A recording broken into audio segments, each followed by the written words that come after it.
بسم اللہ الرحمن الرحیم۔ السلام علیکم ناظرین، آج کا ویڈیو رحمت عالم حضور صلی اللہ تعالیٰ علیہ وسلم پر ظلم و ستم کا بیان ہے، جسے سن کر آپ کے آنکھ میں آنسو آ جائیں گے۔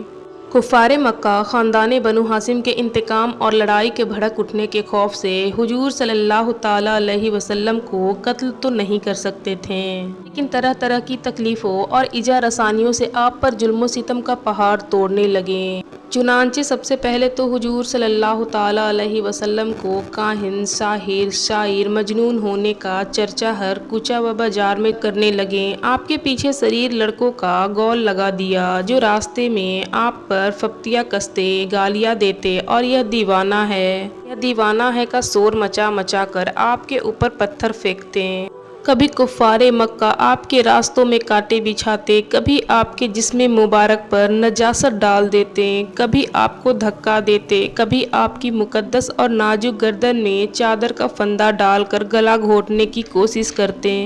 روایت ہے کہ ایک مرتبہ آپ حرم کعبہ میں نماز پڑھ رہے تھے کہ ایک سنگ دل کافر عقبہ بن ابی معیط نے آپ کے گلے میں چادر کا پھندا ڈال کر اس زور سے کھینچا کہ آپ کا دم گھٹنے لگا۔ چنانچہ یہ منظر دیکھ کر حضرت ابوبکر صدیق رضی اللہ تعالیٰ عنہ بے قرار ہو کر دوڑ پڑے اور عقبہ بن معیط کو دھکا دے کر دفع کیا اور یہ کہا کہ کیا تم لوگ ایسے آدمی کو قتل کرتے ہو جو یہ کہتا ہے کہ میرا رب اللہ ہے؟ اس دھکم دھکا میں حضرت ابوبکر صدیق رضی اللہ تعالیٰ عنہ نے کفار مکہ کو بھی مارا اور کفار کی مار بھی کھائی۔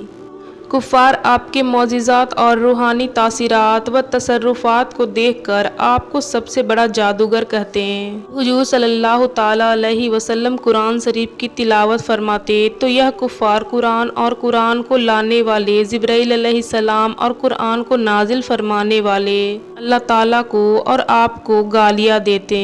اور گلی گوچوں میں پہرا بٹھا دیتے کہ قرآن کی آواز کسی کے کان میں نہ پڑنے پائے۔ تالیاں پیٹ پیٹ کر اور سیٹیاں بجا بجا کر اس قدر شور و گل مچاتے کہ قرآن کی آواز کسی کو سنائی نہیں دیتی تھی۔ حضور صلی اللہ تعالیٰ علیہ وسلم جب کہیں کسی عام مجمع میں یا کفار کے میلوں میں قرآن پڑھتے، سناتے یا دعوت ایمان و واضح فرماتے، آپ کا چچا ابو لہب آپ کے پیچھے چلا چلا کر کہتا جاتا تھا کہ اے لوگو، یہ میرا بھتیجا جھوٹا ہے، دیوانہ ہو گیا ہے، تم لوگ اس کی کوئی بات نہ سنو، معاذ اللہ۔ ایک مرتبہ حضور صلی اللہ تعالیٰ علیہ وسلم ذو المجاز کے بازار میں دعوت اسلام کا واعظ فرمانے کے لیے تشریف لے گئے اور لوگوں کو کلمہ حق کی دعوت دی۔ ابو جہل آپ پر دھول اڑاتا جاتا تھا اور کہتا تھا کہ اے لوگو، اس کے فریب میں مت آنا، یہ چاہتا ہے کہ تم لوگ جات و عزا کی عبادت چھوڑ دو۔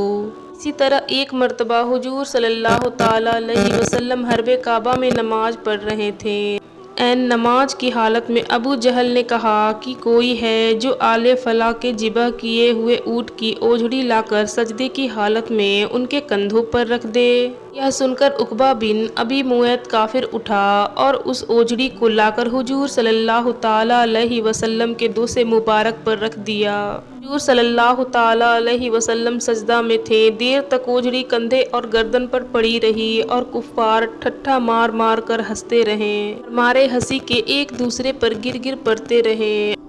آخر بی بی فاطمہ رضی اللہ تعالیٰ عنہا، جو ان دنوں ابھی کم سن لڑکی تھیں، آئیں اور ان کافروں کو برا بھلا کہتے ہوئے اس اوجھڑی کو دوسے مبارک سے ہٹا دیا۔ حضور صلی اللہ تعالیٰ علیہ وسلم کے قلب مبارک پر کفار قریش کی اس شرارت سے انتہائی صدمہ گزرا اور نماز سے فارغ ہو کر 3 مرتبہ یہ دعا مانگی کہ اللہم علیک بقریش، یعنی اے اللہ، تو قریش کو اپنی گرفت میں پکڑ لے۔ پھر ابو جہل، عتبہ بن ربیعہ، شیبہ بن ربیعہ، ولید بن عتبہ، امیہ بن خلف، عمارہ بن ولید کا نام لے کر دعا مانگی کہ الہی تو ان لوگوں کو اپنی گرفت میں لے لے۔ حضرت عبداللہ بن مسعود رضی اللہ تعالیٰ عنہ فرماتے ہیں کہ خدا کی قسم، میں نے ان سب کافروں کو جنگ بدر کے دن دیکھا کہ ان کی لاشیں زمین پر پڑی ہیں، پھر ان سب کفار کی لاشوں کو نہایت ذلت کے ساتھ گھسیٹ کر بدر کے ایک گڈھے میں ڈال دیا گیا۔ حضور صلی اللہ تعالیٰ علیہ وسلم نے فرمایا کہ ان گدھے والوں پر خدا کی لعنت ہے۔ جو کفار حضور صلی اللہ تعالیٰ علیہ وسلم کی دشمنی اور ایذا رسانی میں بہت زیادہ سرگرم تھے، ان میں سے چند شریروں کے نام یہ ہیں: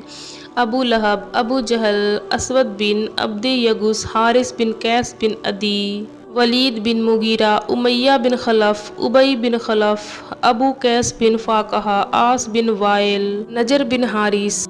منبہ بن الحجاج، جوہیر بن ابی امیہ، صائب بن سیفی، عدی بن حمرہ، اسود بن عبداللہ اسد، عاص بن سعید بن العاص، عاص بن حاسم، عقبہ بن ابی معیب، حکم بن ابی العاص، یہ سب کے سب حضور رحمت صلی اللہ تعالیٰ علیہ وسلم کے پڑوسی تھے، اور ان میں سے اکثر بہت ہی مالدار اور صاحب اقتدار تھے، اور دن رات سرور کائنات صلی اللہ تعالیٰ علیہ وسلم کی ایذا رسانی میں مصروف رہتے تھے۔ نعوذ باللہ من ذالک۔